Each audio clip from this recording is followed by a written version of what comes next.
Dans cette vidéo, nous allons effectuer la descente des charges sur la poutre qui est une étape fondamentale du calcul des structures. Sans une descente des charges précise, il est impossible de dimensionner correctement une structure en génie civil. Composition du plancher. Dans ce tableau, vous pouvez observer les différents types de couches qui composent le plancher reposant sur la poutre que nous allons calculer. La première couche, carreau de céramique avec colle, épaisseur 20 mm, densité 24 kN par mètre cube. Chape de ciment 30 mm, densité 18 kN par mètre cube. Étanchéité. La valeur de l'étanchéité est prise entre 0,15 et 0,30 kN par mètre carré.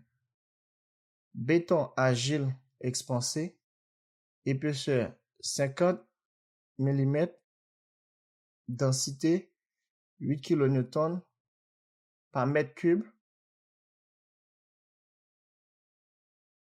Dalle en béton armé, épaisseur 150 mm, densité 25 kN par mètre cube.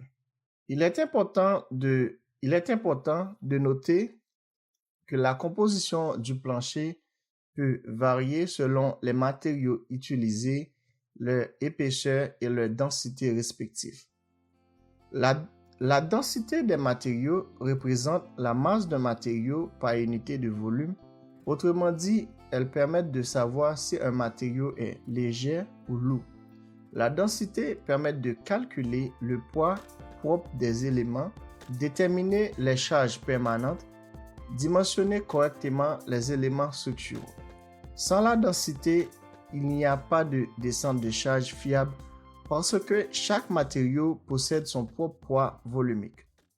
Dans la partie valeur standard, nous avons calculé le poids propre de chaque couche composant le plancher. Exemple, pour le carreau de céramique, nous avons converti l'épaisseur en mètres et le poids volumique. Ce qui signifie, c'est l'épaisseur multiplié par le poids volumique qui est égal à 0,48 kN par mètre carré. Cela signifie pour chaque mètre carré de carrelage posé sur le plancher exerce une charge de 0,48 kN. On fait pareil pour le poids G2, G3, G4, G5. Après, additionner toutes les couches, la charge permanente totale est égale à 5,37 kN par mètre carré. Valeur charge d'exploitation selon l'usage du bâtiment commercial est égale à 5 kN par mètre carré. La charge d'exploitation dépend du type de bâtiment, de son usage commercial, résidentiel et industriel. Les valeurs sont définies dans les normes de construction et au code 1.